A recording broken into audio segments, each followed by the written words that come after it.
right?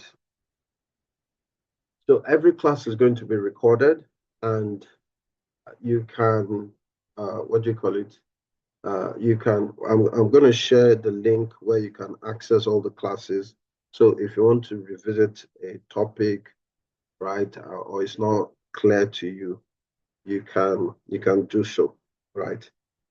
So all the classes were recorded for the 8 to 10 weeks we're going to be together. So let's look at training guidelines. We're all professionals. From our introduction, everybody is a professional. We can take turns in speaking, and that's why we have icons like raising your hand. We can take turns in speaking, but if you have a discussion, it's okay if everybody contributes one part or the other. Now, because we're using Zoom, it's probably not necessary to say your name, right? Like Akin here. Because we're using Zoom, we can all see who is talking per time, right? If you look at, there's an icon I can show you, but you can also determine that you want to say your name so that everybody gets used to our voices. But that I normally use that for large classes. We are not so large, we're just 3, so this might not be so necessary. So please, let's be on time for each session. In fact, you can join 5 minutes before, and once it's time, everybody will get in at the same time. So you can be a few minutes early, participate actively in each session, right? Enjoy your money. Participate actively in each session. Leave the course, right? Live inside the course. Enjoy yourself, right? And share your experiences and best practices. In my organization, this is how we do it. Let's learn from each other. Bring up challenges. Maybe there are some stakeholders in your company. They're just difficult people, right? Or team members. They are, they're just like crazy people. They are from another planet. Let's share challenges. Let's discuss successes. And we're going to create a WhatsApp group with the permission of everybody. So if you have reservations, just let me know.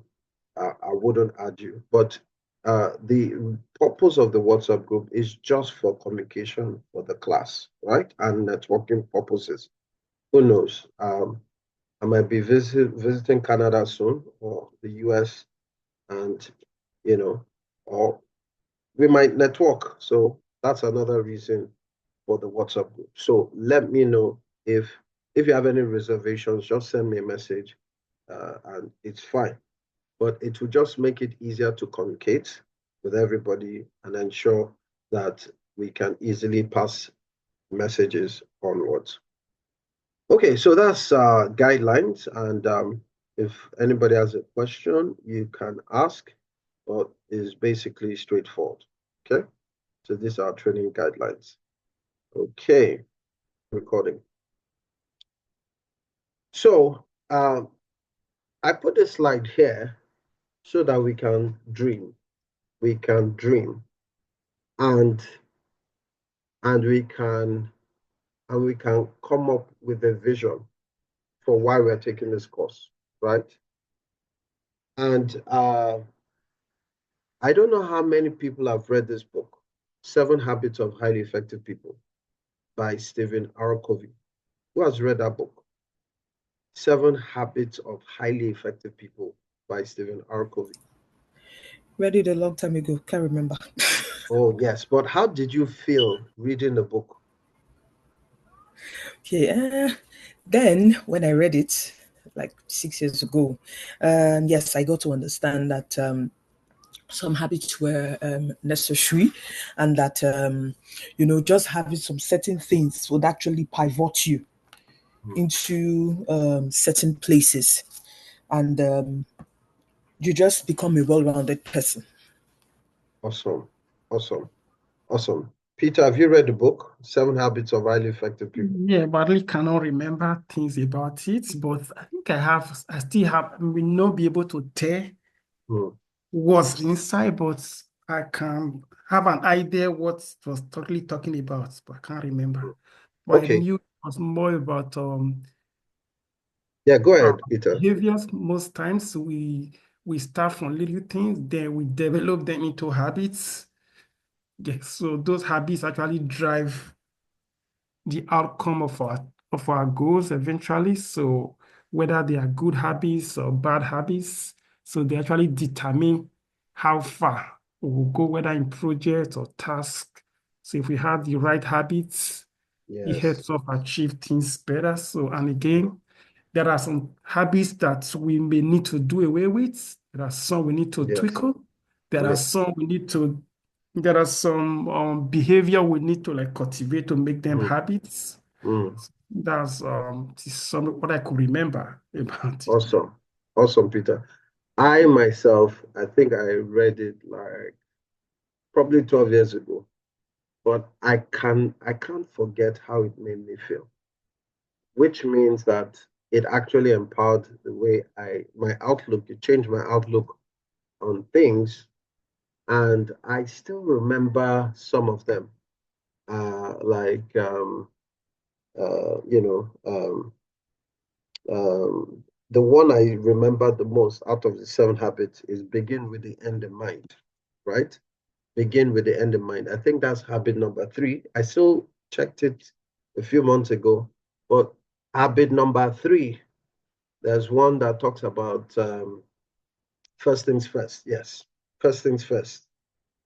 There's another habit that says begin with the end in mind. I think that's habit number 3. I love habit number 3 because habit number 3 is saying that if you have the habit of beginning with the end in mind, what it simply means is before you start anything, what is the end goal?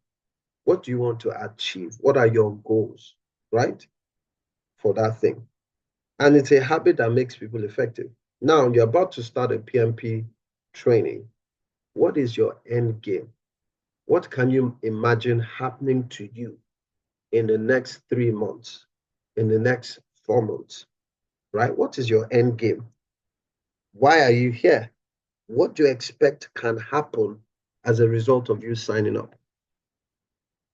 And so I want us to build an expectation. I know how this course has transformed my life, has changed, and I want you to build the expectation. It's possible in the next 3, 4 months, you'll probably get a promotion as a result of starting this journey. Or you might get you might change jobs, right? Because of this journey. What is your end game? What are your expectations? What do you hope? What do you desire for? Let's begin with that end in mind. I'll tell you how I got PMP certified. It was in 2008, and 2008 was an electric year. I'll never forget 2008.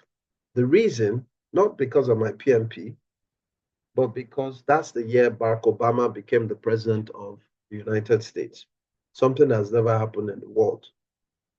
So I just felt this year must be special, and I must do something significant. And at that point in time, they said the PMP was a certification that, a lot of people are talking about. And I said, okay, this year, I must finish this year PMP certified. And that's how I started my journey. I started with an end game. I had a goal. I wanted to achieve something. So please, let's start with this picture. What do you expect? What are you dreaming about doing this course? It will help us to stay focused. So let's talk about the training objectives. We're going to introduce you to the PMI Project Management Guide.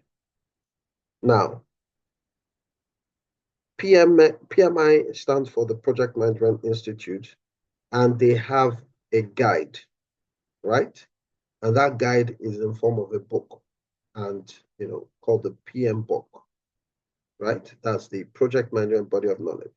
Now, the first thing I want you to know is that it's a guide, not a prescription, right? It's a guide, not a prescription. In other words, it's not prescriptive. So what's the difference between prescription and guide? Now, if you're feeling sick, you're going to go to the hospital, right? And the doctor will examine you, and the doctor will say, take 2 tablets 3 times a day, right? 2 tablets 3 times a day for the next 5 days. Now, imagine you go back home and you say, look, I'm going to take 1 tablet 1 time a day for the next 2 days. Now, if you do that, you haven't followed the prescription. And then you go back to the doctor and after 2 days and say, look, I'm not feeling better. The doctor will ask you, did you take the prescription? And of course, when you say no, you say that's why. Now, this course is not prescriptive in the sense that it's not going to give you a step-by-step instruction on how you must handle projects.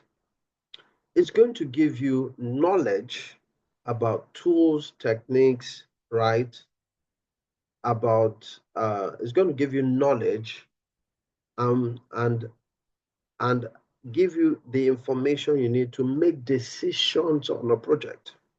In other words, this course is going to provide you with a framework on how to handle projects. It's going to guide your decision-making ability. It's going to help you to come up with the right tools you should use for whatever you're doing in the project. So it's not prescriptive, right? It is a guide. It is a guide. You are still going to be in the driver's seat, but the difference and what this course is going to provide for you is the knowledge of tools, techniques, and how to go about doing what you're doing. But you are still in control. It's a guide. It's not a prescription. So we're also going to ensure that participants are familiar with the PMBOK Guide 6th and 7th edition. Now, the latest edition is 7th edition, but the exam still, the exam still takes a good chunk of the 6th edition in the current exam. So some people are misled and they think, oh, the exam is always based on the latest edition. No. In fact, the exam is based on a survey called the RDS, Role Delineation Survey, and that survey captures what project managers are doing in practice, right? And that is how the exam is formulated. It's not necessarily based on the guide. And PMBOK stands for the Project Management Body of Knowledge. As a member of PMI, you can download your own copy and have access to it as reference. And even though the PMBOK is not really what determines the exam, right? It also serves as good reference material to study for the exam.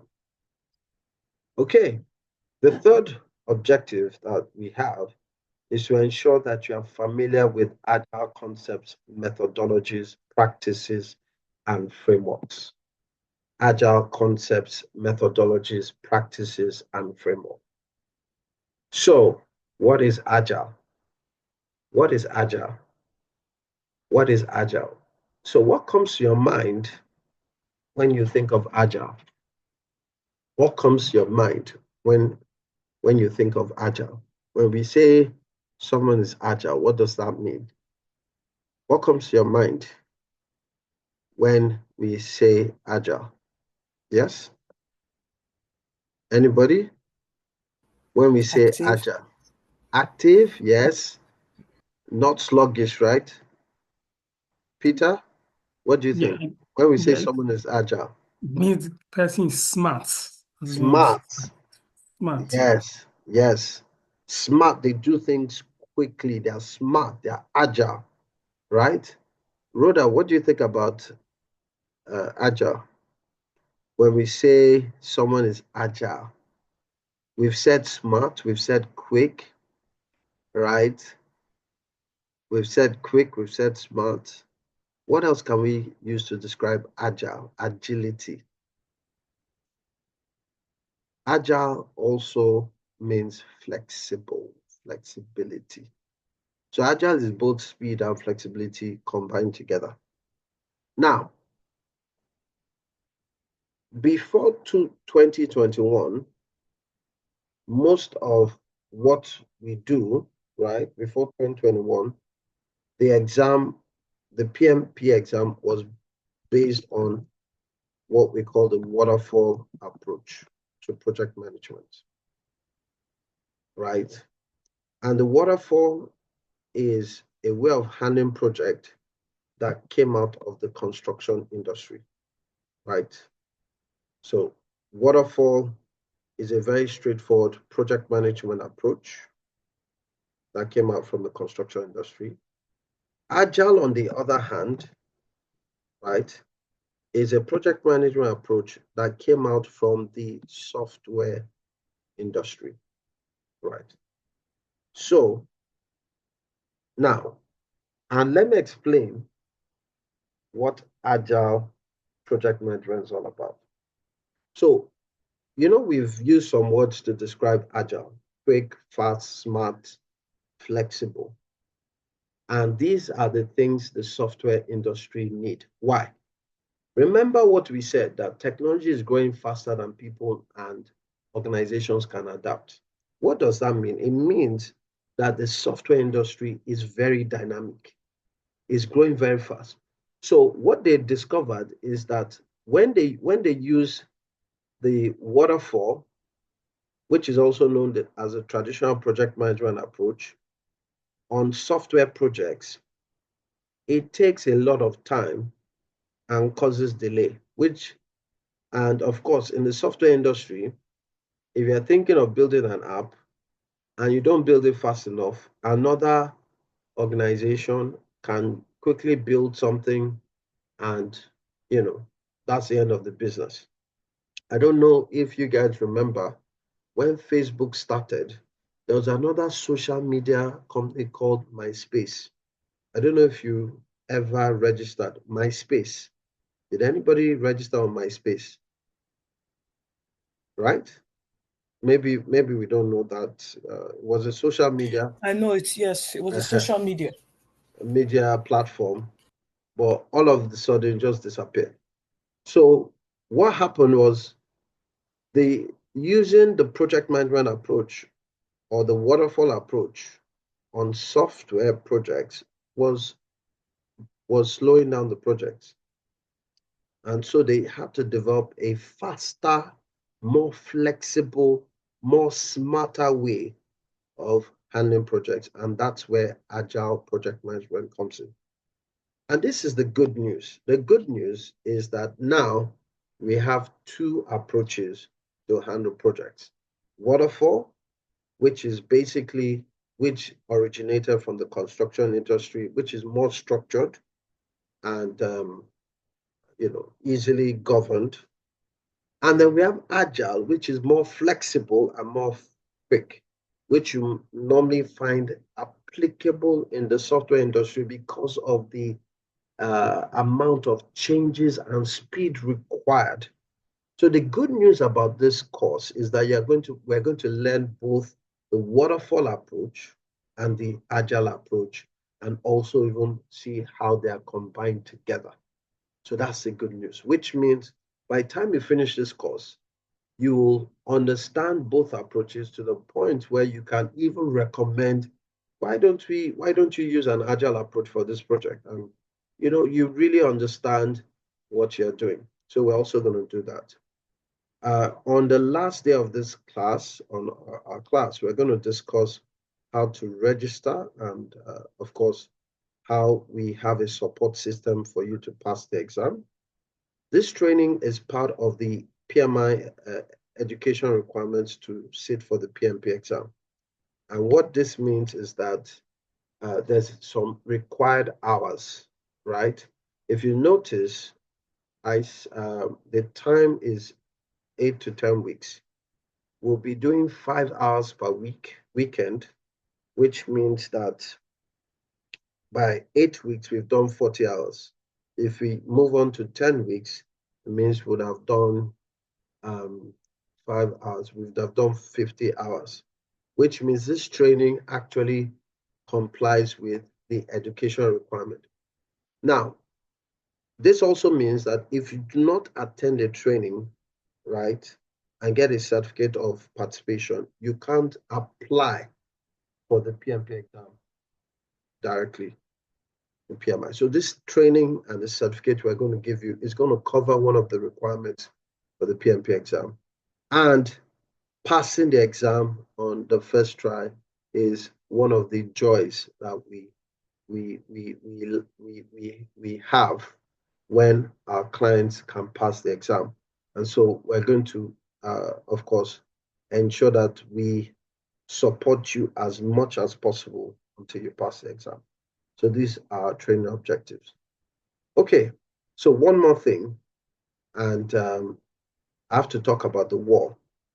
What's the wall? The wall is saturation point. The wall is when you get to the point where it doesn't seem as if any more information is entering your brain. The wall is when, I'm saying something and it's sounding like Greek. So whenever you get to that point during the training, right, you can talk about the war. So on a lighter note, we make jokes about the war, which means you can just say, I'm seeing the war, right? Or I'm standing on the wall, or my head is inside the wall. It just tells me or everyone that hears you that, look, we need to take a break.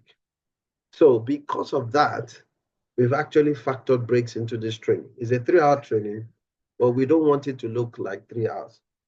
So starting from today and every 1 hour, or whenever we can conveniently take a 10-minute break, we're going to take it. And that 10-minute break will start from now. So our 10-minute break is our tea break. So you can walk away, go and make some tea, check on kids if you need to. Walk away, just take a walk and, do something else and come back in 10 minutes, right? So we have breaks. So which means in this training, since it's 3 hours, we're going to have 2 breaks. We're having the first one now. We're going to have the second one in the second hour that is coming up.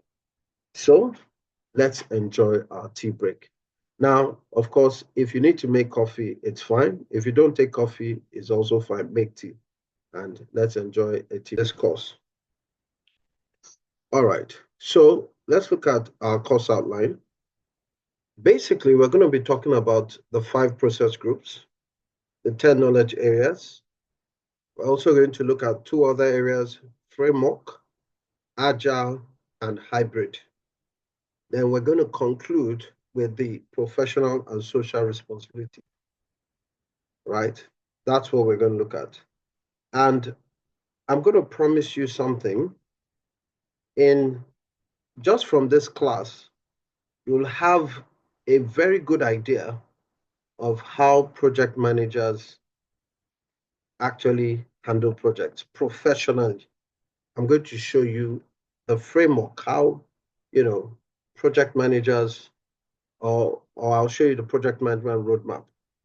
And if you check, I've sent you a mail with the training slides so that you can also do your own personal study.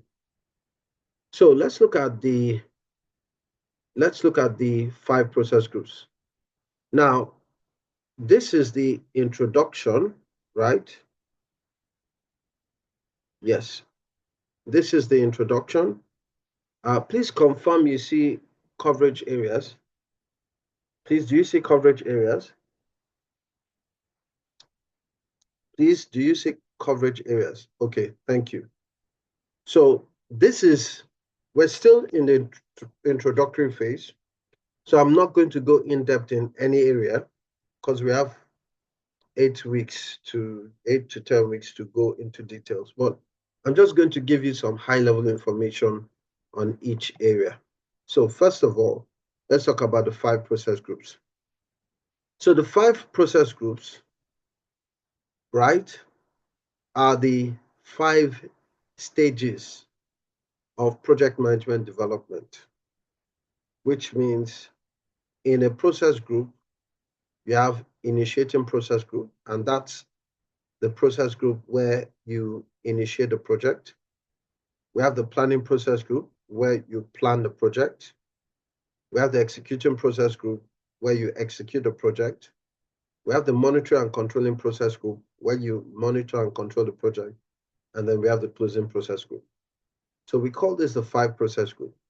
Now, these 5 process group processes based on the stage of the project. So when we're initiating a project, the processes that help us to initiate the project are what we carry out. So processes are grouped under the 5 stages of project management development: initiating, planning, executing, monitoring, and controlling, and closing. Then we also have the 10 knowledge areas. The 10 knowledge areas are the logical areas to plan a project for. So if you think about it, what are the logical areas we need to plan our projects around? So of course, we need to plan the scope. And planning the scope is to actually determine what we're building. Are we building a hotel or are we building a hospital? We have to do scope planning, because scope planning will also help us to determine the requirements for whatever project we're working on.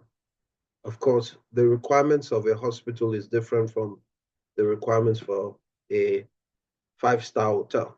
The requirements are different, so the scope will be different. Schedule. Schedule is the logical area where we plan the duration of project. How long should the project take? Should it be 2 weeks, 3 months, 6 months? But of course, schedule is determined by scope and other factors. So schedule is the logical area where we plan the duration of the project, plan what activities need to be done at time. Then cost. Cost is the logical area where we develop a budget for a project, right? And of course, when I say logical area, you could say it makes common sense to develop a budget for a project. So we have another knowledge area called cost. Quality is the logical area where we determine the quality of the materials, the resources we're going to use on a project.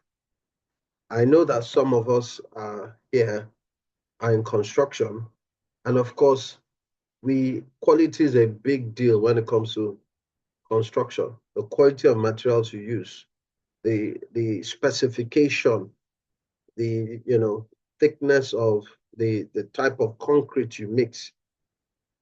Now, quality will determine how well the product stands over time. So we need to logically plan the quality specifications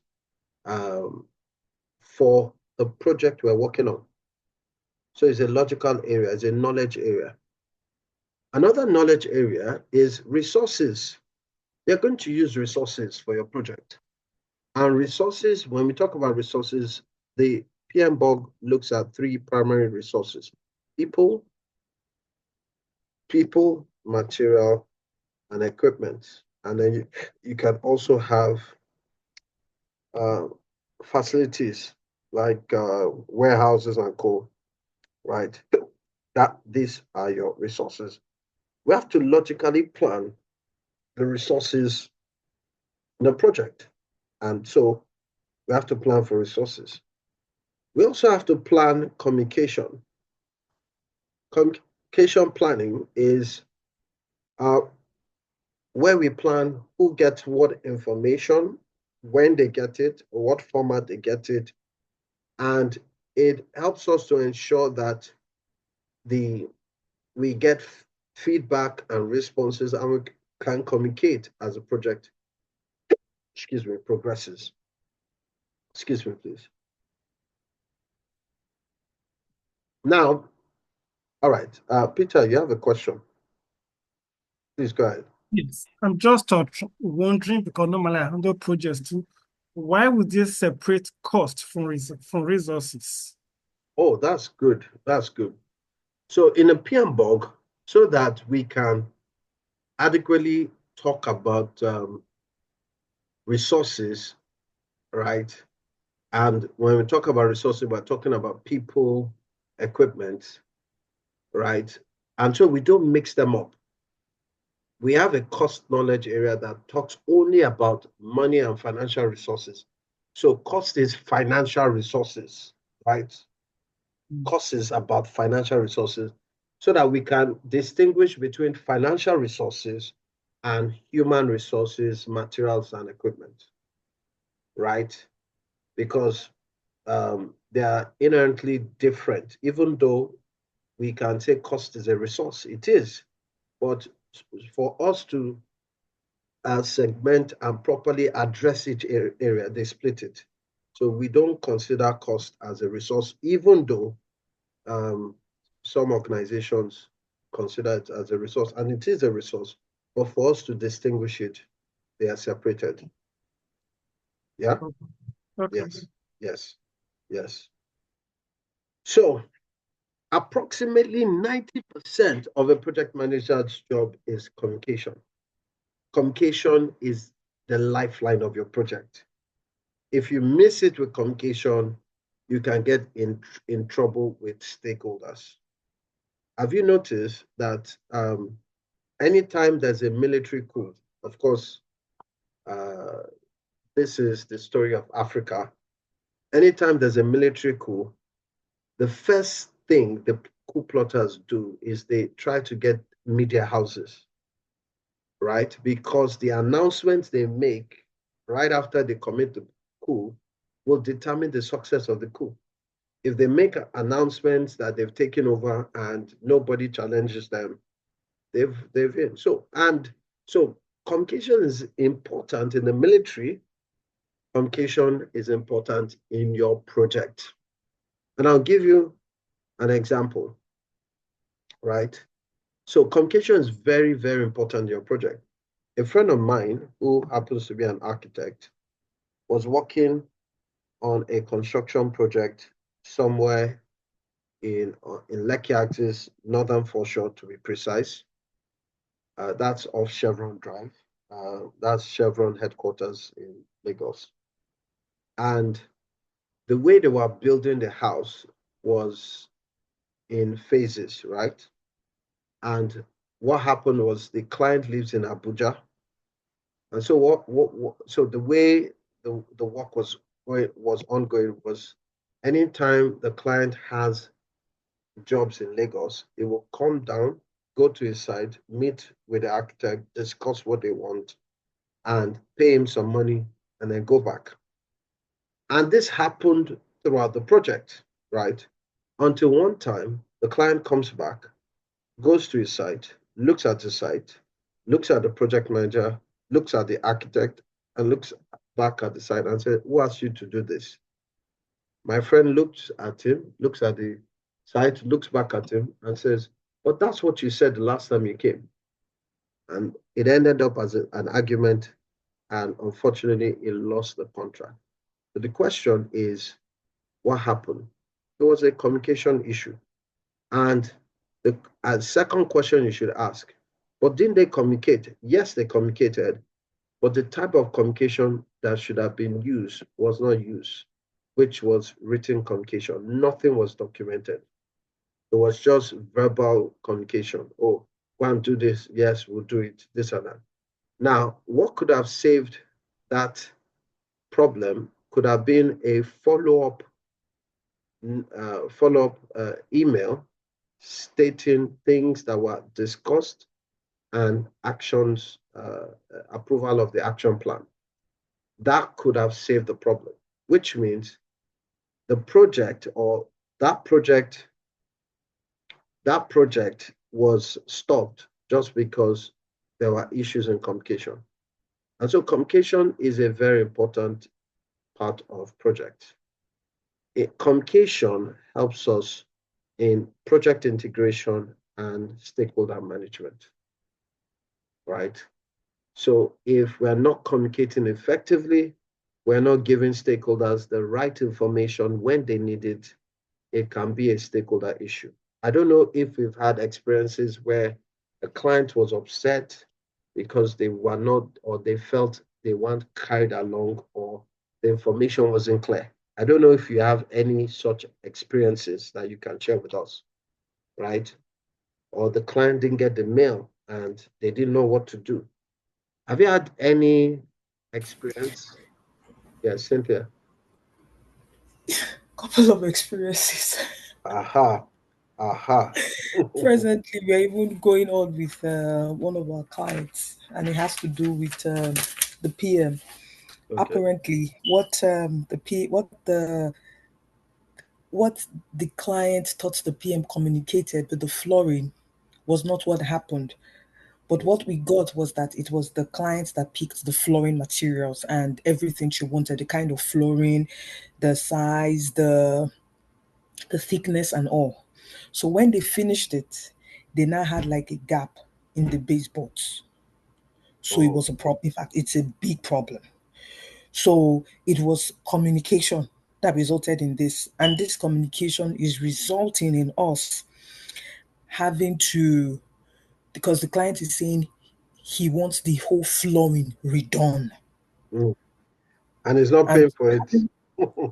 and he does, and the insurance company is saying, deal with it because it's your fault.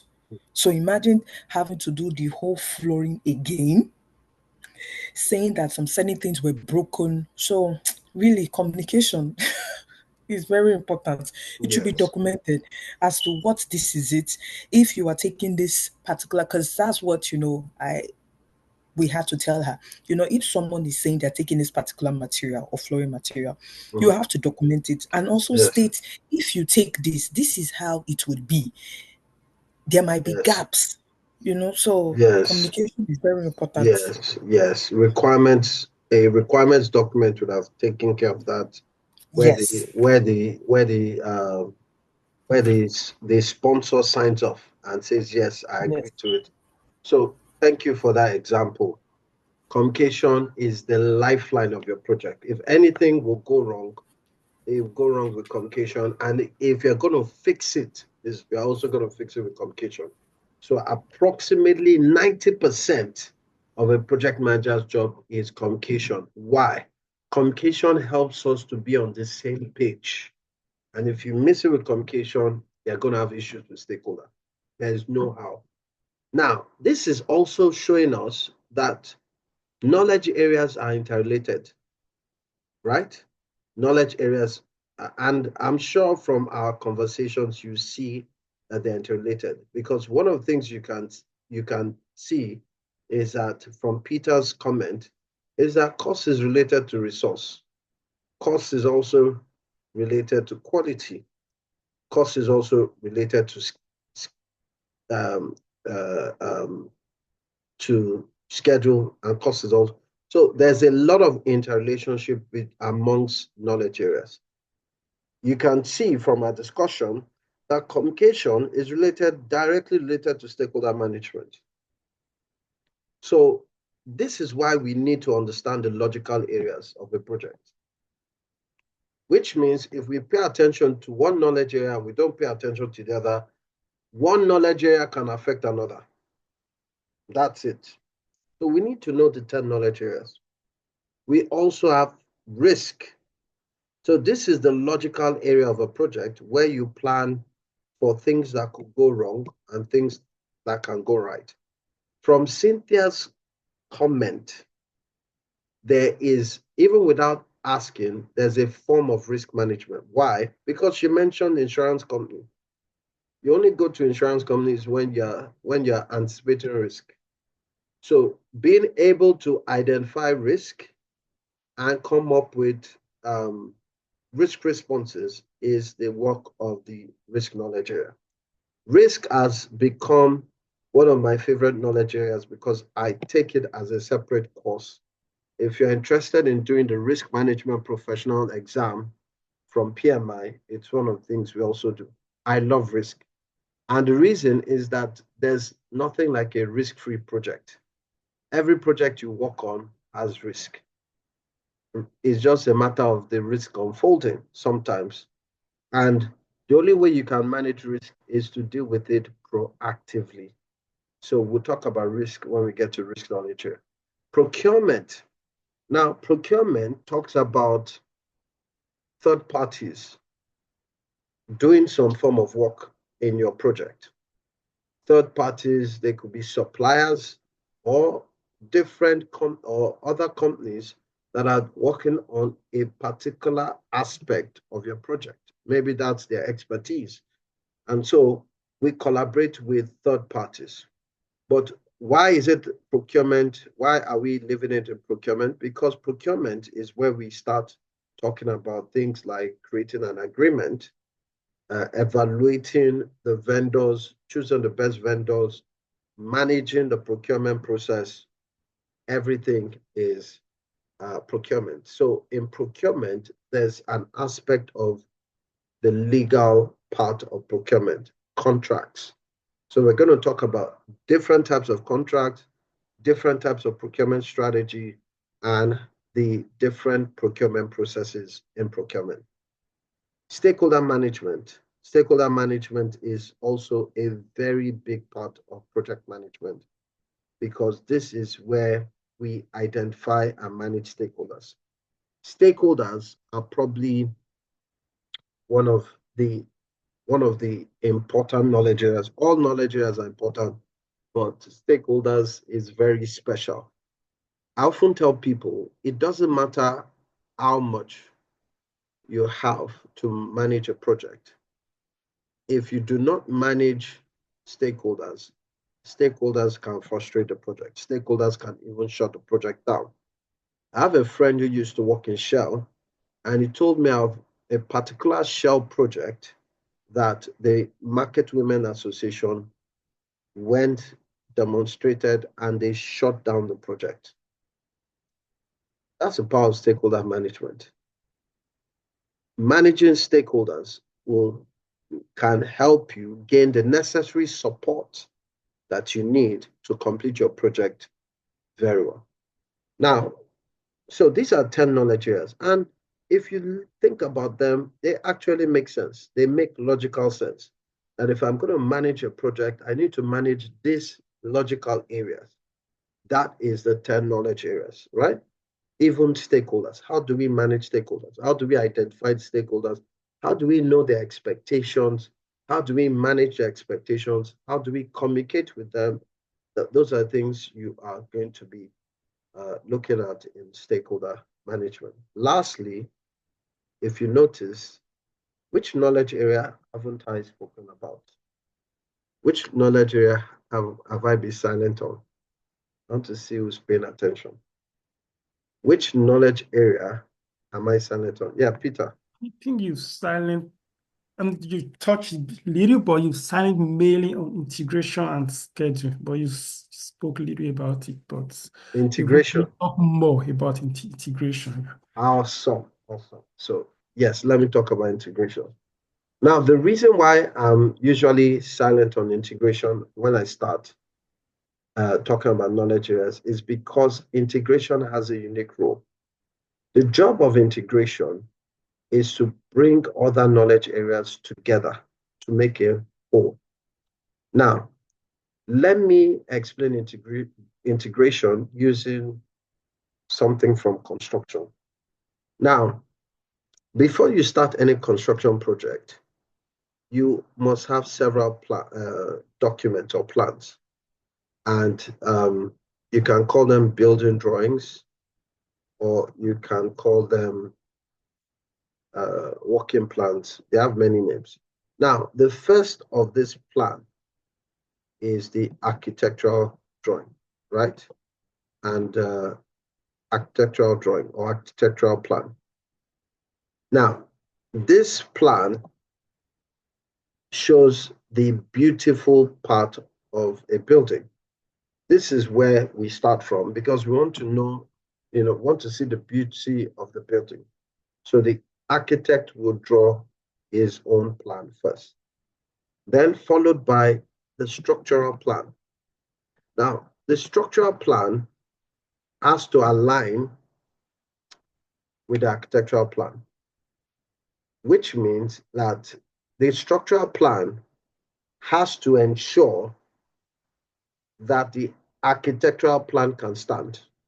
The focus of the structural plan is to ensure the building can stand the way it does, right?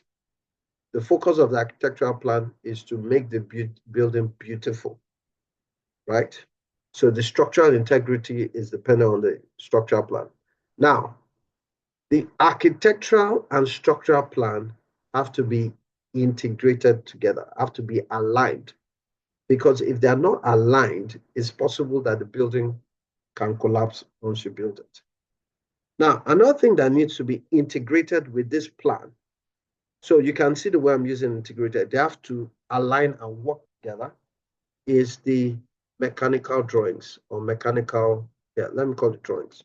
Now, what are mechanical drawings? Now, in a house, you have toilets, you have kitchen, you have sink, you have bathroom, and all of these things carry pipes. So the job of the mechanical drawing is to plan where the pipes will be laid. And this drawing also has to align with the structural plan, has to align with the architectural plan, which means they all have to be integrated together. And the last one is the electrical plan. An electrical plan or electrical drawings has to show where electricity will be tapped, where there'll be sockets, where you're going to put the circuit breaker, designing all of that. Now, which means that if these plans are not aligned, you'll have issue with the building. So these plans have to be integrated together. They have to be aligned and they must complement each other. That is the job of integration. So let me explain integration in terms of the 10 knowledge areas, okay? So in terms of 10 knowledge areas, integration is where we ensure that scope is aligned with schedule, is aligned with cost, is aligned with quality, is aligned with resources, communication, risk, procurement, stakeholder management, which means that in integration, we're ensuring that we're planning in every knowledge area, and every knowledge area is planning in line with other knowledge areas, right? So that the project can run smoothly. So let me just give you an example. So the scope of the project is, let's say, build a 5-star hotel. That's the scope. And we've created a schedule for project which says that the building will be completed in 2 years. But when we are planning for cost, we did not consider resources, because when you build a schedule, resources will be assigned to tasks, and these resources need to be paid. So if we do not align the payment with the resources and the schedule, and payment is coming late, it means that your plans are not properly integrated, and then there'll be delays due to cost. So the job of integration is to ensure that when you are planning and you are integrating other plans together to ensure that all the areas are sufficiently planned, because there's an interrelationship with all knowledge areas. So integration is that knowledge area that ensures that all your plans are aligned and they can be executed without issues, right? That is integration. That's why I don't start with integration, because if you don't understand all the other components, how do you want to understand what are we integrating together? So the job of integration is the project manager's sole responsibility on a project. How to ensure all the plans are aligned, all the plans are integrated with each other, which means when I'm planning for scope, I'm also thinking of schedule, cost, quality. When I'm planning for resources, I'm also thinking about risk, procurement. We're planning and ensuring that everything is aligned. That's the job of integration. And if you do integration properly, you will just see that your project is unfolding effortlessly because everything is in the right place. All the resources you've planned for are working at the right time and the budget is flowing. That is the beauty of integration. Integration is stitching all of them together. Okay, and that's the job of project manager. Okay, so that's the 10 knowledge areas. And let's move further. Do we have any questions on 10 knowledge areas? Any questions on 10 knowledge areas? Yes? Okay, I think it's clear. So let's move further. So we've talked about the 5 process groups. We've talked about 10 knowledge areas. The next thing we're going to talk about are processes. Now, this is the integration knowledge area, and these are processes that come under integration management. Now, the way the PMBOK 6th edition is designed is based on processes, which means I know that I have 10 knowledge areas, that logical areas I need to plan my project around. So what PMI did to make it easier for us is in each knowledge area, they develop processes such that if you carry out all the processes in this knowledge area, what we would have done is we would have successfully managed project integration.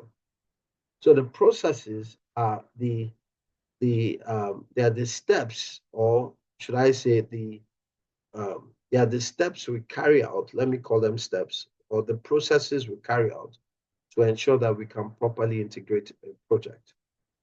So, which means that we need to understand the processes. And I'll tell you why. Your exam, there's a percentage of your exam that is going to score your understanding of processes. There's a percentage of your exam. So we need to understand all the PMI processes. So based on that, we have how many processes? 1, develop project outcome, develop project management plan, direct and manage project execution, manage project knowledge, monitor and control project work, perform integrated change control, and close project. Now, so you can see that in this knowledge area, integration, we have 1, 2, 3, 4, 5, 6, 7 processes. Now, you will notice that each process has something in bracket, and that is the process group by which they fall. And what does this do? So you can see develop project charter initiative, develop project management planning. So the process groups, that's where we started from, more or less tells us when the process will be done. In other words, the very first thing I do on a project is to create its charter. It's under initiative. You can see that once you've created a project charter, next thing we can go ahead to develop the project management plan. Once you've created a project management plan, the next process group is executed. You can start directing and manage project execution according to the plan you've developed. You can also, during project execution, you can manage project knowledge. And this is talking about archiving information that you've learned. For example, let me talk about managing project knowledge. So the incident Cynthia mentioned, right, about what happened with the client, ideally should be captured as lessons learned. It should be captured as lessons learned because that is knowledge that can serve useful in the future when another project manager is working on a similar project.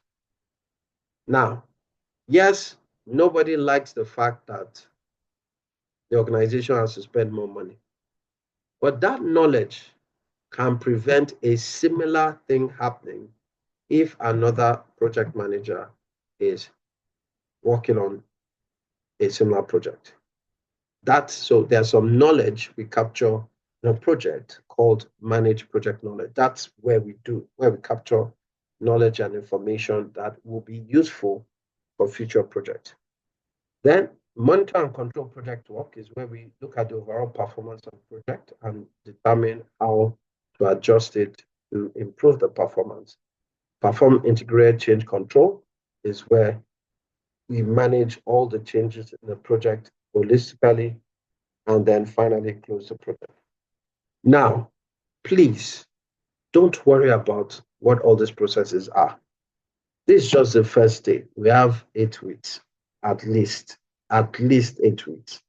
So we're still going to spend time talking about each one of them because you're going to be tested on your understanding of all these processes. Now, so because of that, let's just count the processes. We're also going to go through all the processes as we progress. So under integration, we've counted 7 processes. 1, 2, 3, 4, 5, 6, 7. So 7 under integration, 1, 2, 3, 4, 5, 6. 6 under scope, that's 13. 1, 2, 3, 4, 5, 6. That's 19. Cost has 4, that's 23. Quality has 3, that's 26. Resources have 6, 1, 2, 3, 4, 5, 6, that's 32. Communication has 3, that's 35. Risk has 7, 1, 2, 3, 4, 5, 6, 7, that's 42. Procurement has 3, that's 45. And stakeholder management has 4, 1, 2, 3, 4. And that makes 49 processes. So what we have talked about so far in this course is that we have 5 process groups, 5 PGs, 10 knowledge areas. And guess what? In those 10 knowledge areas, we also have 49 processes. Right. So this structure is how project managers manage projects in a waterfall environment. Remember, we said we're going to learn both Agile and Waterfall. So the Waterfall or traditional project management approach follows 5 process groups, 10 knowledge areas, and 49 processes. Okay, so how do you manage a project? So let me show you a high-level approach on how to manage projects. So give me a second. Let me open up a slide. And this slide I've sent to you. It's a document. I've sent this document to us. If you check your mail, you see it. So, yes, please confirm you can see a document with project management process groups on top. Please, can you confirm? Please, can you confirm? All right, Peter, Rhoda, Cynthia, thank you. So everything I've said, starting from the second session of today's class, is in front of you in a single glance, right? It's in front of you in a single glance. And I like this document because it captures everything. And this document shows how waterfall projects are handled. So if you look at this first column is where we have the knowledge areas And then the columns afterwards are the process groups: initiating, planning, executing, monitoring and controlling, and closing. So the advantage of this document is that you can see all the processes from a knowledge area and also see the process group they fall under. So if you look at project integration management, all the processes come from, you can see them across the process groups. So all of these things, and you can see that it's more or less showing when they'll be done. This will be the first thing. Then you develop the project management plan. Then you direct and manage project work and manage project knowledge. You monitor and control the project, perform integrated change control, and close the project. So that's the advantage of this table. It helps you to see everything, and it also helps you to see other knowledge areas going down the project, right? So the question is, how do you manage a project? And it is very simple. And the secret, which is no longer going to be a secret from the time I tell you, is this. The secret of managing a project is actually, by using this table, is actually by going down the process groups, which means you start with initiating. So just look at the arrow I'm drawing. So the first thing you do on a project is to create the project charter. In some industries, the project charter can be called brief. So you may hear some people, especially I think in construction, they use that term. What's the brief of the project? And the word brief is, what's a brief summary? The project charter is a summary of the high-level information in project, and that's where you start your project from. Now, so to manage a project, you start from initiating, create a project charter, then you go down initiating and ask yourself, is there any other thing I need to do to initiate a project? Yes. The second thing you need to do is identify all the relevant stakeholders in your project. The question is, why do you need to do this next? Notice that after you identify stakeholders, there's no other thing, which means the next thing you're going to do is planning. So the reason why you need to identify all stakeholders in a project when you're starting the project is because you need their input to plan. If you don't plan with all your stakeholders, you'll find out that it is when you start executing a project that a stakeholder will tell you that nobody asked them for their requirements. You find stakeholders telling you that this project cannot work because this will not happen. The reason that happens is because stakeholders have not been properly identified. When stakeholders are not properly identified, we only plan with the few ones that we have access to. And then when we start executing, the stakeholders that really matter will tell us, look, this cannot work, which means they take you back to the drawing board. Another reason why we have to identify stakeholders before we start planning our project is because some of the stakeholders are regulatory government agencies, and of course they have to do with regulation and compliance, which means imagine that you go ahead to work on a project without really factoring the requirements of the government agency, only for you to start executing on the project, and they come, they are monitoring team, they're asking you so many questions you can't answer. What happens? They take you back to the drawing board. So we need to identify all necessary stakeholders before we start planning, so that our planning is holistic. So this brings us to develop project management plan. To create a project management plan, you need to do scope planning, you need to do schedule planning, you need to do cost planning, you need to do quality planning, you need to do resource planning, you need to do communication planning, you need to do risk planning, procurement planning, stakeholder engagement plan. So what that means is that all these plans that we do across the 10 knowledge areas, when we put them in one document, they are called the project management plan. So as a project manager, the moment you've created the project charter and identified stakeholders, you start planning every knowledge area, put those plans together and create what we call the overall project management plan. So once you've created the project management plan, what do? You go to execute it and direct and manage project work. Now that you have a holistic plan for your project, you can now manage your resources to execute the project. You can also capture relevant information that can bring insights.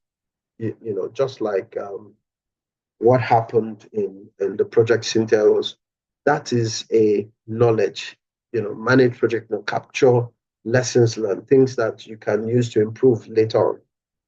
Then when you are executing a project, you manage quality. Manage quality is more or less also where you do quality assurance. So when we are executing a project, we ensure that quality policies are being implemented, checks are done, audits are done. That's manage quality.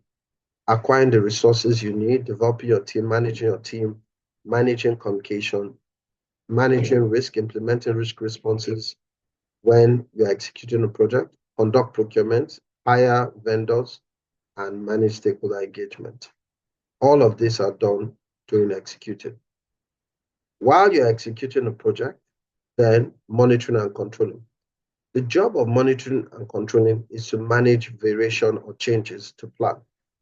So in monitoring and controlling a project, we evaluate the overall performance of the project and look at the performance targets and make adjustments. We also ensure that all changes can be integrated into the project. We manage changes to scope, right, in here, and manage scope variations here. We manage schedule variations here. We manage cost variations here. We control quality, control resources, monitor communication, monitor risk, control procurement, and monitor stakeholder engagement. Now, the job of monitoring and controlling is this. We have a plan, but sometimes changes happen. If changes must happen, then we have to monitor the performance of project and recommend the necessary changes. That's what monitoring and controlling implies. So, for example, the client, the work has to be redone, right? That's going to be a scope change. That's going to be a budget change. So we have to keep things under control. Finally, if everything is done and the customer accepts the deliverable of the project, then you can close the project. And that's the only thing here. So this is ingrained in the way project managers work. If you wake me up at 10 o'clock at night and you tell me about a project, my mind is trained to think of a process that will solve the problem. My mind is trained to think about a process that will solve.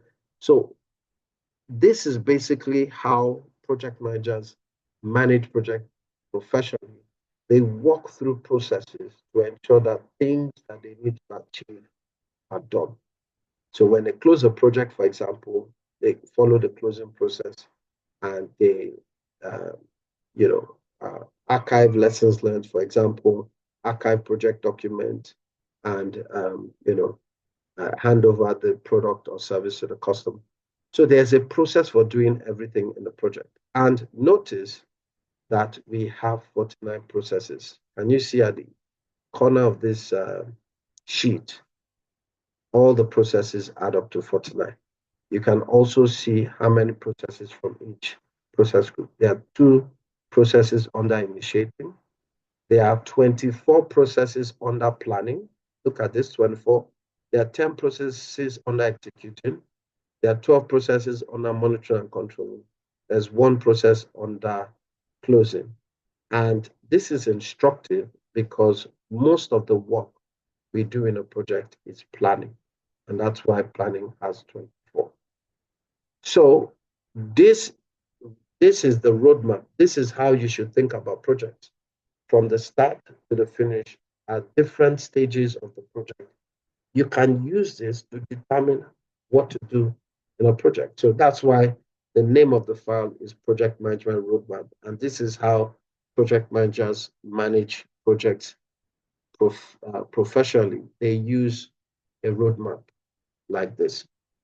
Okay, it's time for our last break for today. Do we have any questions? Do we have any questions? Do we have any questions? Okay, if we don't have any questions, I have a question for you. Sorry, I said questions.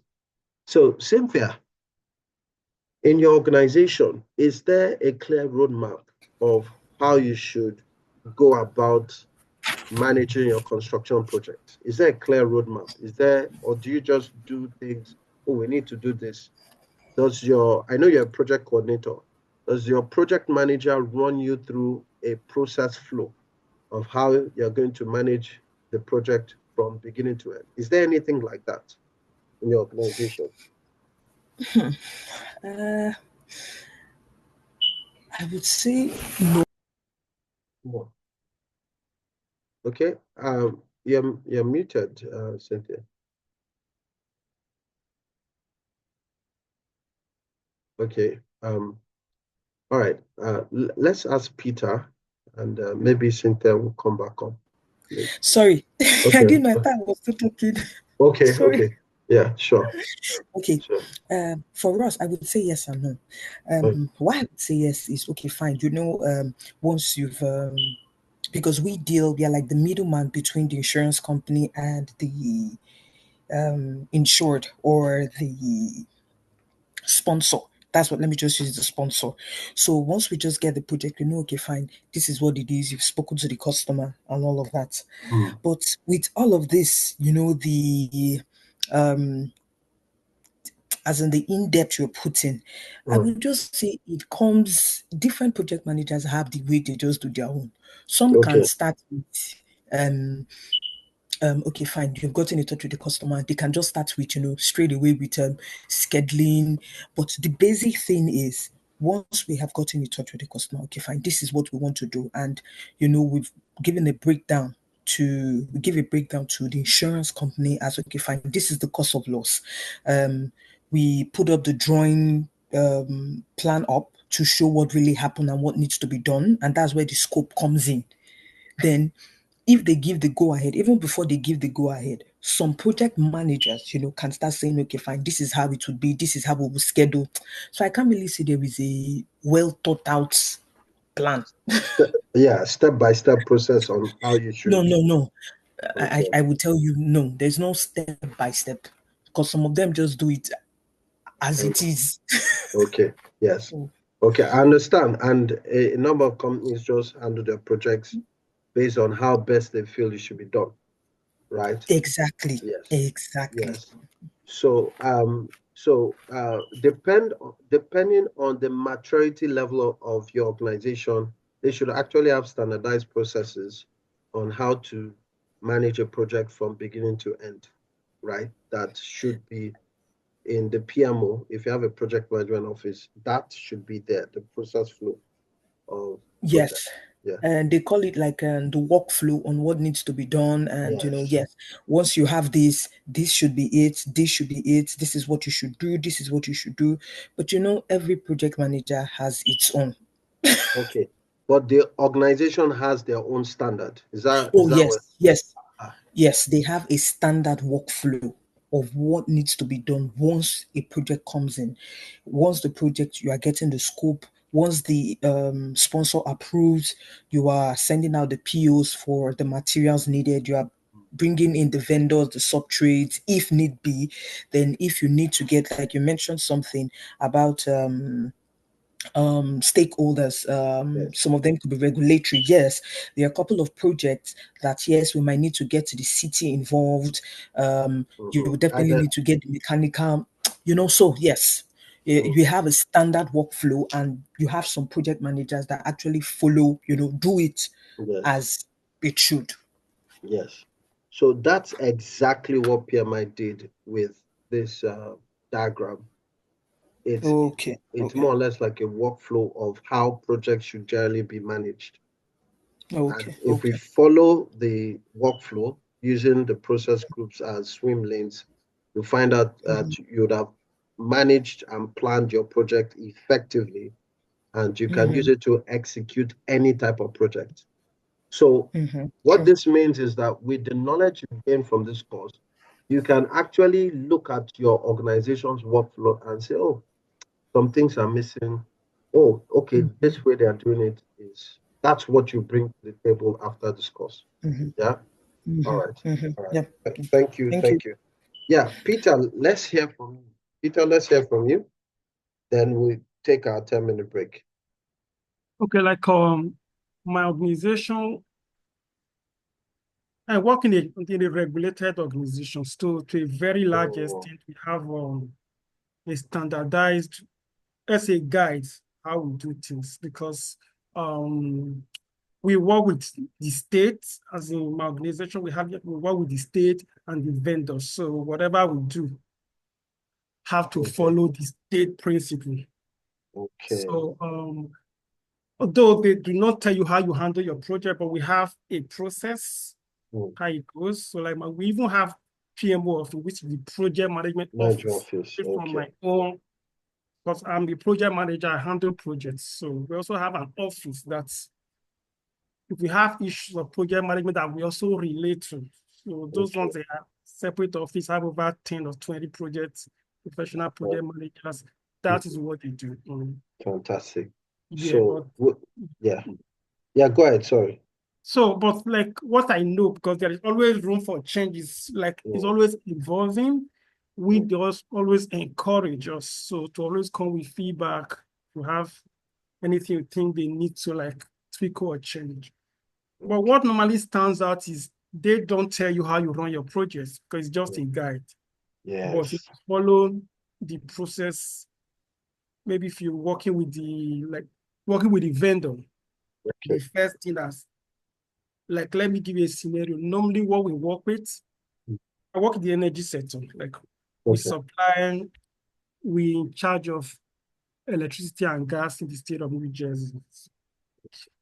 So my role is basically, I manage vendors that work on our gas, electrical projects, renewable energies. So from the contractor point of view, so I manage it. So it's like in everywhere. So the way we work, once we conceive the project, you go first of all, when the customer, whatever the customer needs, wants, for instance, they say, oh, we want to see how we could reduce our maybe energy consumption, for instance, maybe university, as the case may be, or big hospitals.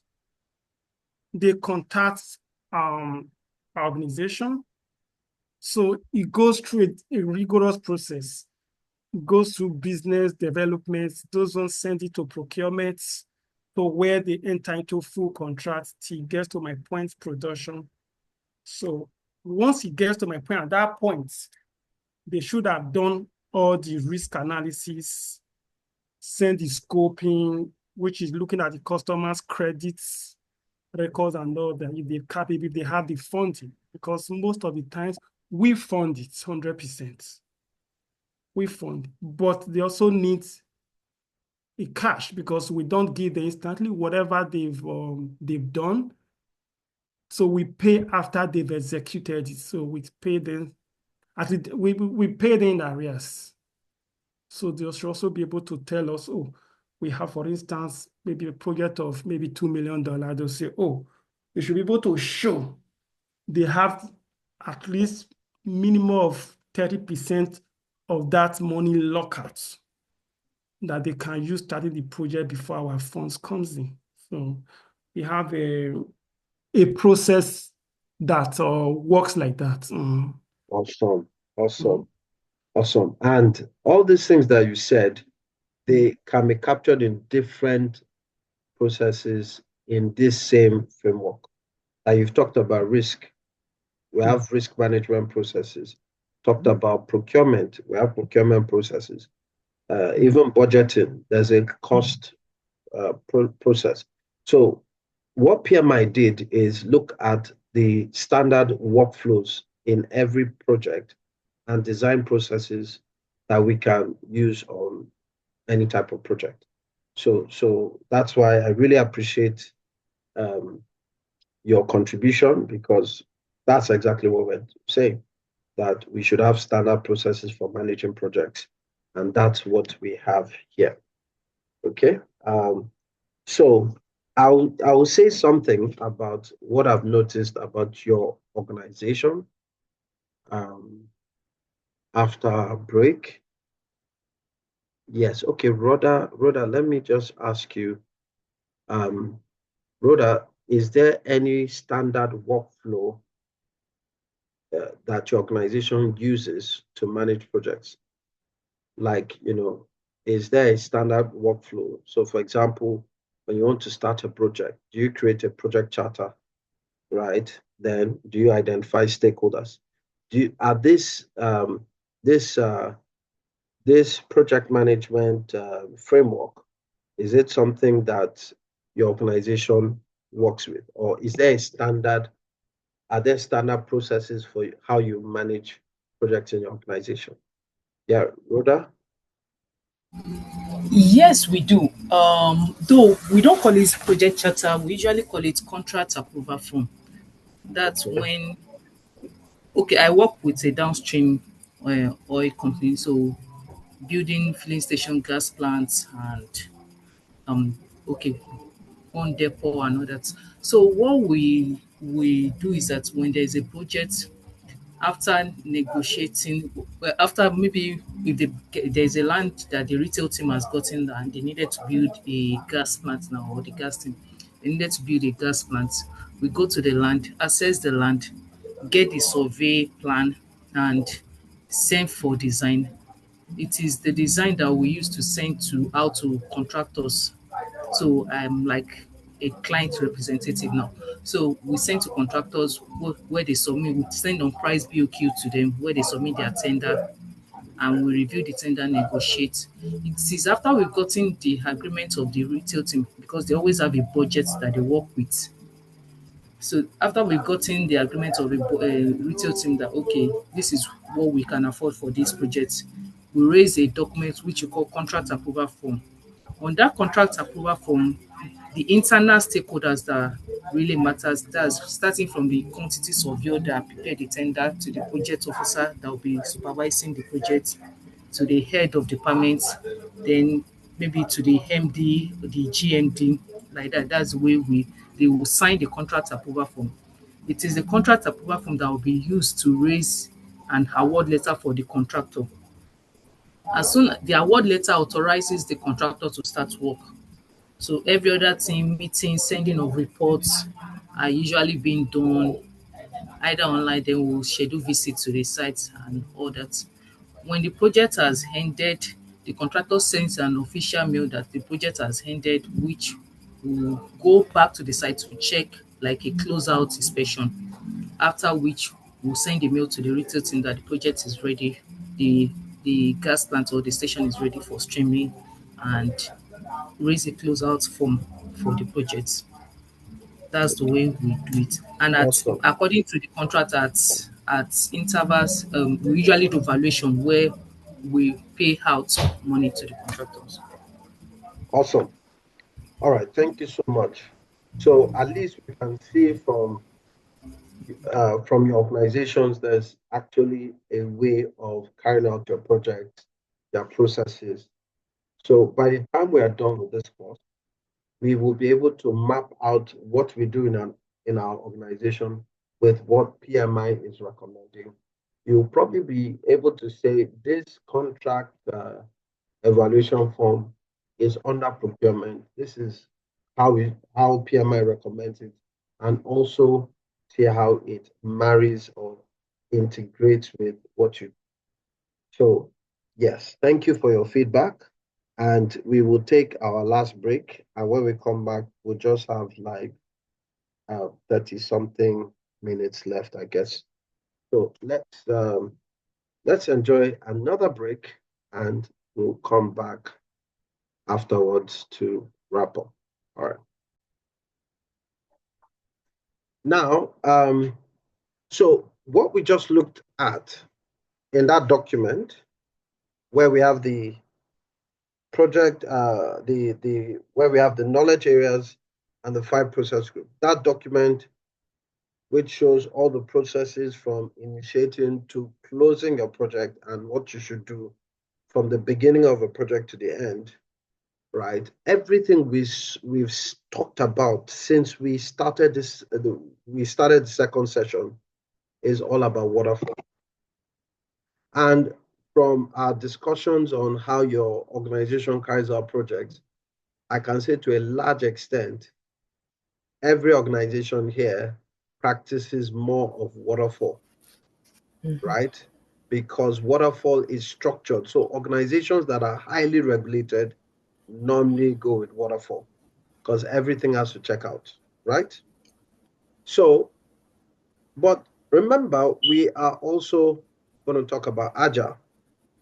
And when we get to Agile, Agile came out of the software industry. We're going to talk about the Agile Manifesto.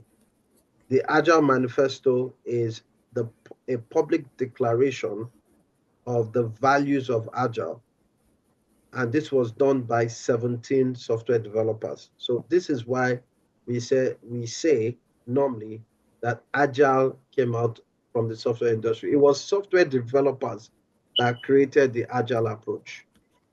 We're also going to look at the Agile principles. You can look at Agile principles as governing laws, right? We can look at Agile principles as governing laws. And then we'll look at Agile methodologies. We're going to talk about Scrum, most especially because Scrum is the most popular Agile framework. Agile itself came from Lean. Lean is something that Toyota developed to improve the efficiency of their work, reduce waste. Lean, Agile came out from Lean, right? And so we'll also look at the Lean principles. Another thing we're going to look at is Kanban. Kanban is so fantastic, right? We use Kanban on most of our tasks and projects. We're also going to look at XP. So what's going to happen is that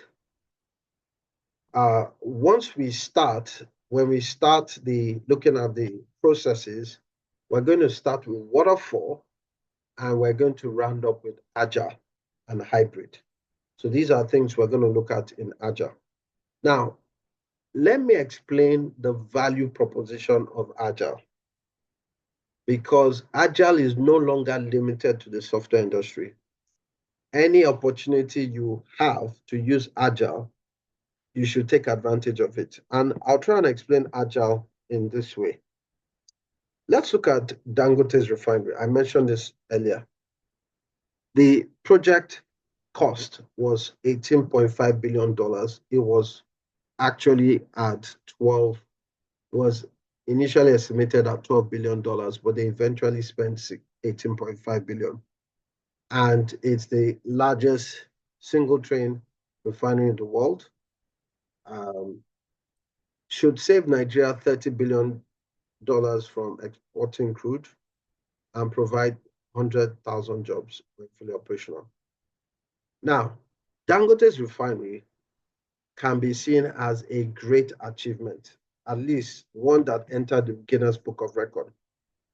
And of course, we can also presume that they use waterfall. In fact, they use waterfall, right? So, what is the value proposition of Agile? Why does Agile really matter? Why are people talking about Agile project management? So let me explain it by looking at Dangote's refinery. So when we start talking about Agile, one of the things that I'm going to mention is that Agile is a mindset. Agile is a mindset, which means it's a mindset of how we can quickly get value. So with that, let's use the agile mindset to look at Dangote's refinery. If someone who is maybe an agile coach or someone that really understands what agile is about,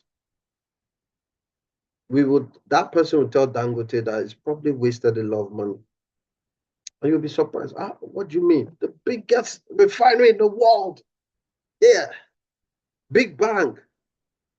Now, let me explain. So the project, Dangote's refinery, I think it started effectively. Let me see if I can Google it. And let's see fastest fingers. If you can Google it before me. I want you to see the value proposition of Agile, right? So if you can get to it before me, let's start of Dangote's refinery, or maybe we might have an expert here that start of Dangote's refinery. Yes, let me see. No. Okay, what I'm saying is where they started operations. Start project of Dangote. I want to show you some of Dangote refinery. Okay, so the construction of the refinery began in 2016, right? That's when the refinery started. The construction of the refinery started in 2016. So, and they commenced operation in May 2023. That's 7 years. And according to what I'm reading, is 20 billion. So it's not far from 18 billion. So let's look at this. Let's look at this, please. So started 2016, project start date 2016. Project end date is May 2023. Okay, they didn't even put the date, the actual year it started. Let me see. The refinery began in 2016 at Lekki Free. Okay, so project end date, let's say we know that one is May 2023, right? And they recently, I think it was November or January 2024. Okay, let me just put January 2024. That's where they started operations. So let's look at this. We're talking about project economy. So what's the cost of project? The cost of project is $18.5 billion. So let's look at it. So remember what I said about Agile. Agile is about how do we get value very quickly? That's the mindset you should have when you're thinking Agile. How do I get value very quickly? Now, look at this. So from 2016 to January 2024, Dangote spent $18.5 billion. 1 naira he did not get back from 2016 to 2020. He spent $18.5 billion. He didn't get 1 naira. So that means for 7 years, $18.5 billion was locked down. Now, but in Agile, we think differently. We say, look, how can we get value quickly? So what would have happened is, if you're thinking of Agile, how do we get value quickly? There's a portion of Dangote's refinery that deals with fertilizer, right? So if you're thinking about Agile, we could say, let's build the refinery in sections. So what would have happened is that in the first 8 months, they probably would have built the fertilizer section only And after 8 months, they will start operations. Maybe after 1 year, they build the fertilizer component and then they start. Then while the fertilizer component is working, you now start building different sections of the refinery. What's the advantage of that? We're thinking of how to get value from the investment very quickly. So instead of trying to complete the project, we're going to look at very quick wins where we can build something small and get value. Value means ROI, means revenue. Now, this is how software operates. If you notice, a software will start with some small functionality. Look at WhatsApp. The first time you use WhatsApp, if you install WhatsApp when it began, all you could do was message, right? Right? So what happened is you start small so that you can generate money or value quickly. So if I were to advise Dangote, and let's say then, regulations is another thing, because regulation can also influence the project to go waterfall. But if it were possible to use Agile, and I've told Dangote, look, you don't have to build everything at once. Build it in sections, because that's Agile. Give me something quickly. So maybe I'd have worked on each section, right, incrementally. Build this section, let it start operating. Build that section, let it start operating. Or I'd have used modular refinery. The modular refinery is a mini is like a smaller refinery, and build many of them over the 16 years, or over the 7 years.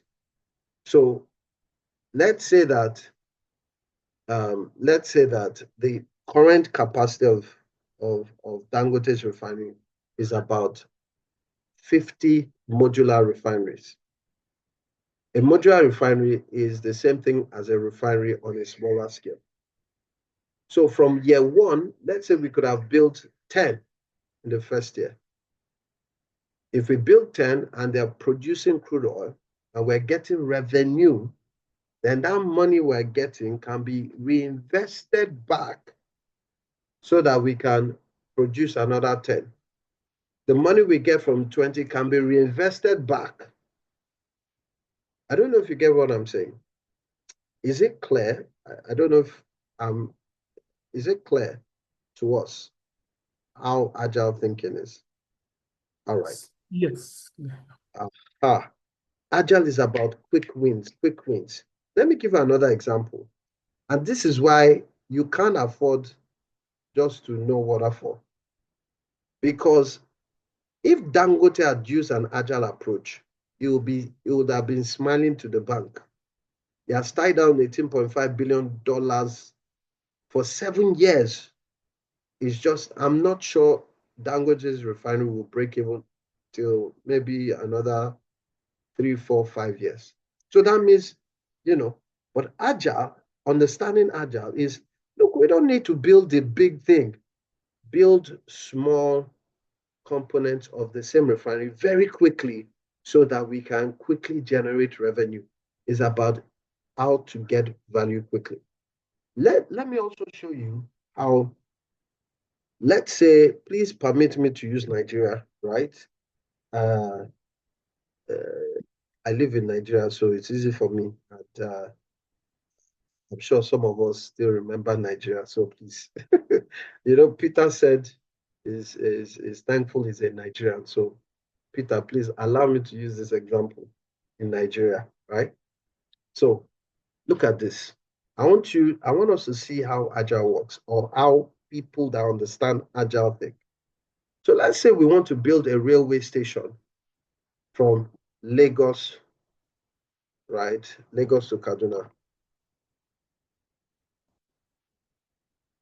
So Lagos at one end, Kaduna at the other end. We want to build a modern railway station.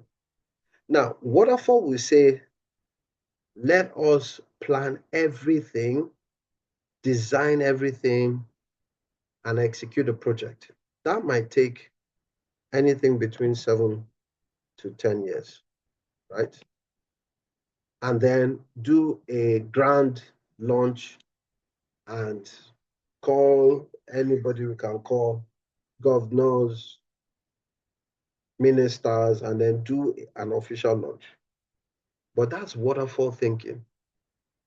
What about build the railway station incrementally, which means, yes, we know we're going to Kaduna, but why don't we start with Lagos Ibadan and let the railway be operational, right? And then maybe while the rail is just going Lagos Ibadan, Lagos Ibadan, Lagos Ibadan, Lagos Ibadan, it's generating revenue, extended to Osogbo, right? So the money that we have generated, right, we can reinvest it to extend it to Osogbo.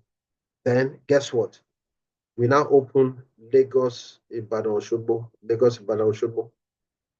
Then the money we're generating, we now reinvest it to Osogbo, to maybe, where else can we link it to? Say,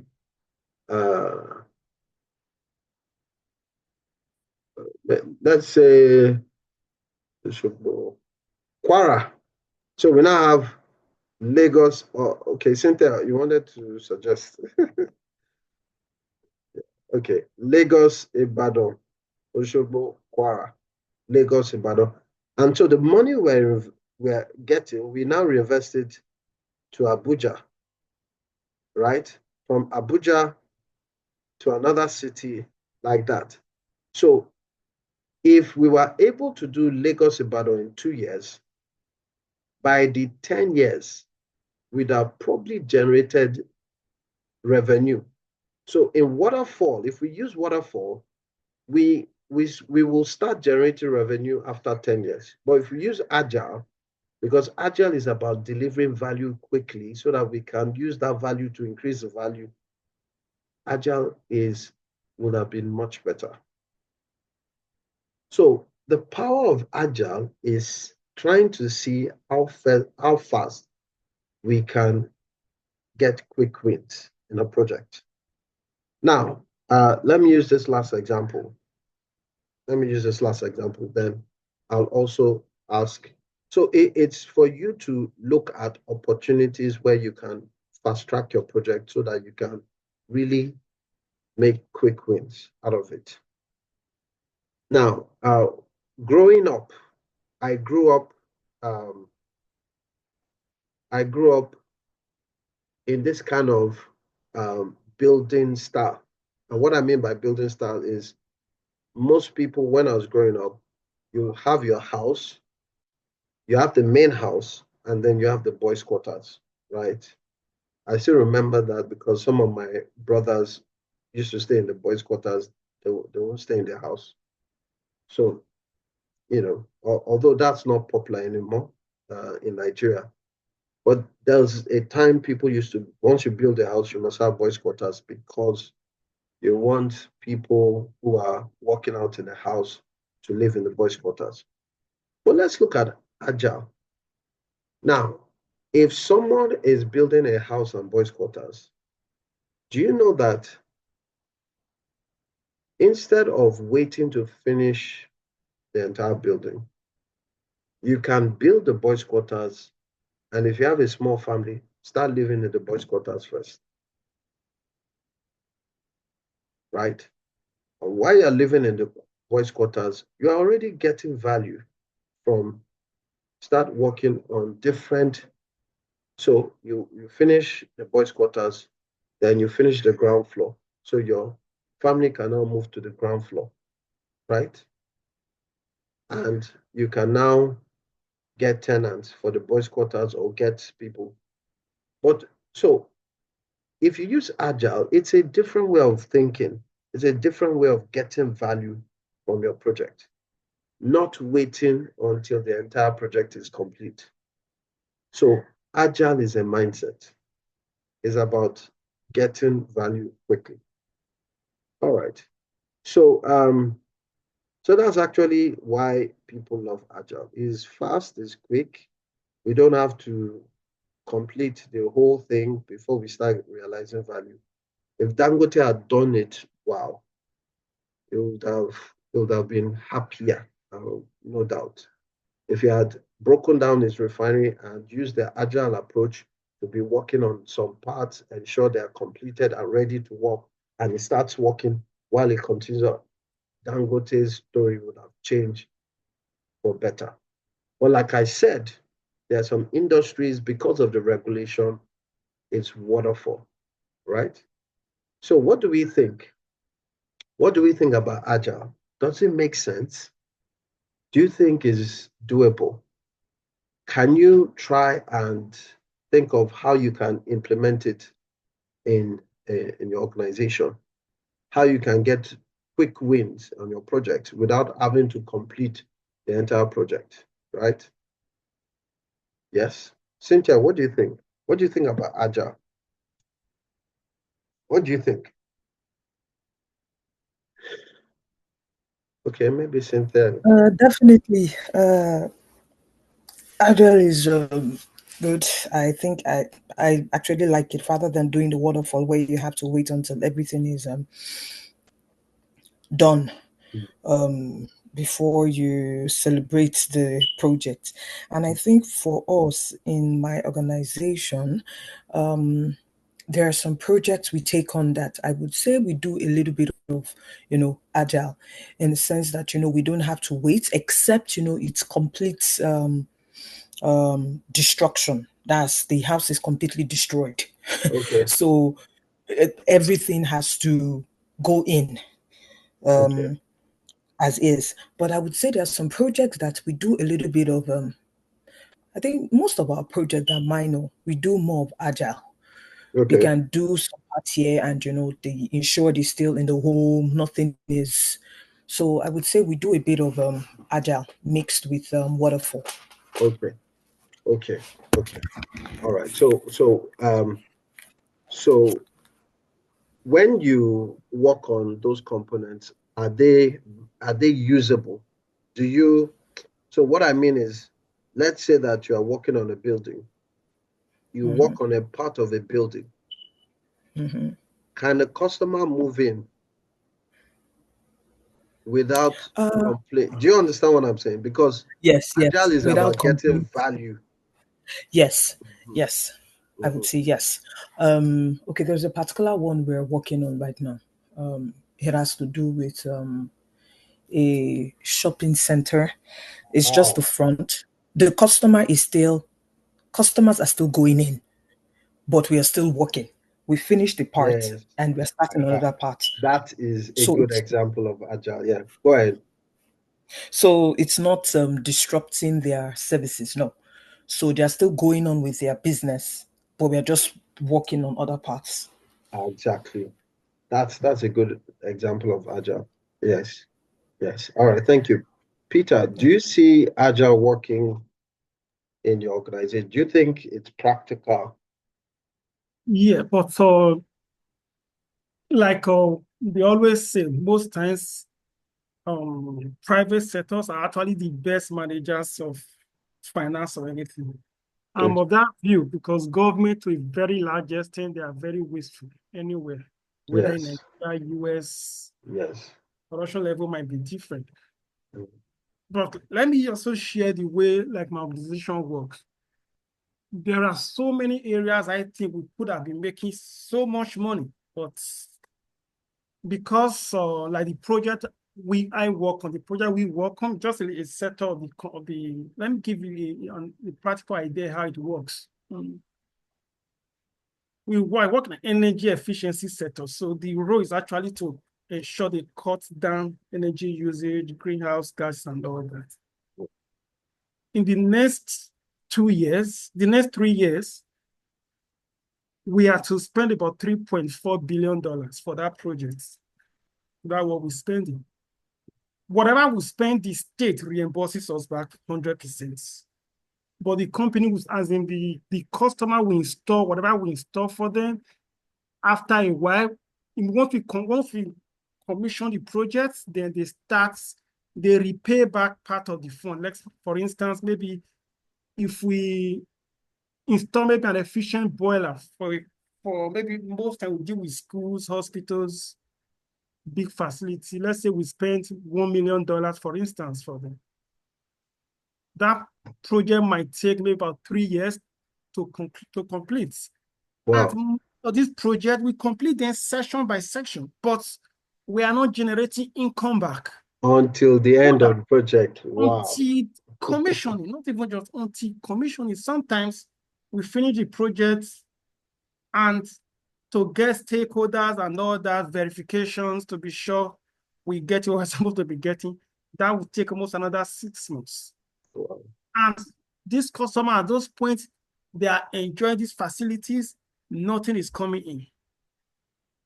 But Wow. it's government regulation. Before you thought, no, government just said no. And even when we try to suggest it, Wow. why can't we just emphasis, oh, fine, theater, we've installed, we control their lightning, do the walls, put new boilers there.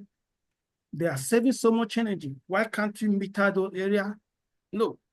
So it's like you said, regulation is actually a different ballgame. Yes. So that's actually a challenge. I've also worked in private sector where they move quickly. Once you suggest anything that will save money, they move with the speed of light as fast as saving their money. Yes. And one friend too was within the utility company, but we were not merely government regulated, but it was like we were a contract, like a vendor to the major company, like the kind I work for in different states. So in that company, the way we used to, so when they hire new employee, what they normally do, because it takes them almost 2 to 3 months to train them in engineering and all that for them to be doing their task. And after that training, most of them will not even show up. Maybe after completion of their training, they move. But what the company now did was, as they are training you, you're already on the job, you're already doing it. No one will train you once you're a professional, you are good before you start. Just that point, we're already at that point, what they do, once they start training you, they are taking you to site, you are working.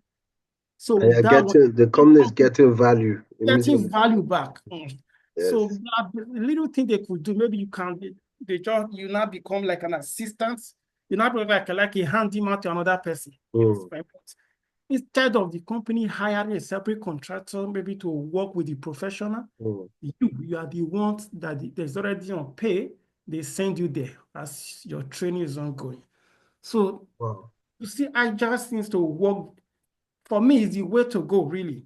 It was for mainly organizations that are not so regulated. But government, they have so much money to waste. So somebody paying the bills, if they tell you, we want it that way.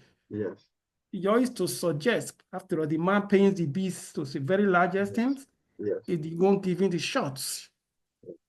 So for me, Peter, you are very right. In fact, it's actually documented that Agile works better in private startups because private companies are after the money, but government has an endless supply of money. Everybody will pay taxes. So it's as if that money cannot even finish. So this is one of the reasons why regulation conditions the project is like an environmental factor. Yeah, Rhoda, let's hear from you and then we'll wrap up. Rhoda, do you see Agile playing out in your organization? Is there a way Agile you can get quick wins, right, from the kind of projects you work on? Is it possible? Yes, though most of our projects is usually waterfall, but for some special projects, we make use of agile. Like, okay, we are currently building an aviation tank farm. Though despite the fact that it's still under construction, we find a way of getting a tank at that same Abuja airport to sell for to the aviation companies. But we are still building the tank farm. Wow. And there was one oil, That's a agile. palm oil mill that we built between 2021 and 2022. While the palm oil mill was 10,000 ton per hour, while it was still the construction was still ongoing, we had a modular factory in that same town. Mm. It was making use of machine also, not manual machine, but the mini version of all those machines. It was just on a plot of land while the plain hall 1,000 tons was on a big land like that. And we were already getting customers before we completed the oil mill. We make use of agile for some special projects, but not on our daily Yeah, projects. yeah. Awesome, awesome. Thank you so much, Rhoda. And so you can see the possibilities and power of agile. But of course, there are some factors that influence the usability, right? Ones that we've seen, right? And we're going to continue the conversation as we move on. So at this point in time, guess what? We've used 3 hours, and it's as if we should go for another 1 hour. I'm just joking. So this brings us to the end of the training. So please, our next class will be, so let me just, next class is scheduled for 8:30 p.m. Nigerian time tomorrow. I believe that it should be good for everybody. 8:30 Nigerian time tomorrow, right? I will just do a 2-hour class. And so we will stick with 11 a.m. on Saturdays, and 8:30 p.m. on Sundays, Nigerian time, right? Because I'm not sure I know all our time zones. So I hope this works for everybody. If it doesn't, just message me and we'll talk. But I think this is the best suited time based on where everybody is for Sundays. So thank you so much. Let me just get a feedback. Cynthia, how was today's class? What do we need to improve? Was it boring? Did you fall asleep several times? No, it wasn't boring. I wasn't. I didn't fall asleep. No, it wasn't boring. It was actually interactive. Okay. And I think you made it not boring. Okay. So you didn't sleep at all. No. Glory Okay. be to God. Awesome. Awesome. So what can we work on? What can we improve? Is there For me anything right to now, improve? Yeah. I think we're just starting, so I can't really say there's anything to improve because it was good. So I don't think there's anything to improve for now. All right. All right. Thank you for your feedback. All right. Let's hear from Peter because our time is up. Peter, how was today's class? Really, it was like Cynthia said, quite nice. It was engaging. For me, that's really the issue of that's the main thing for class. So it's like we were all absorbed in it, engaged in it. I didn't even know when time fly by. It looks like we should just keep going. But really, I didn't even know. Even when the first said, "Oh, we spent 1 hour," I was like, just 1 hour." Nah. I mean, I was even thinking we were just at the introductory stage because it was just interesting, keeps getting interesting more and more. So, and again, as you keep, as the lecture keeps going, so you quite being more practical. So, like citing examples from learning from each and every one of us, understanding our own environment is quite different. In perspective from every members here. So for me, that one is really also another venue. I'm trying to learning more and more. So awesome. definitely, I'm waiting for tomorrow. Yeah, great. Thank you so much for the feedback. Yeah, Rhoda, let's hear from you so that we can call it a day. And please, like they said. Yeah, please. Okay. I'm calling our names on the order. So I'm not calling you last because I want to. I'm just following the order. So please, I'm just following an ordered list. So yeah, please go ahead, Rhoda. Okay, no problem. It's been quite okay. I've been actually trying to wrap my head around agile, but the way you simplified it is quite okay. And I like the way the class has been broken down into more 1 hour, like 1 hour go for break, 1 hour go for break. It's very interesting. Okay, thank you so much. And Yes, thank you, everyone. And let me wish you a lovely day ahead. Everybody is starting their day and looking forward to seeing you tomorrow. Yeah? Yeah? Is that okay? Yeah, it's okay. All right. All right. Yes, See you. yes. Thank you. See everyone Bye. tomorrow.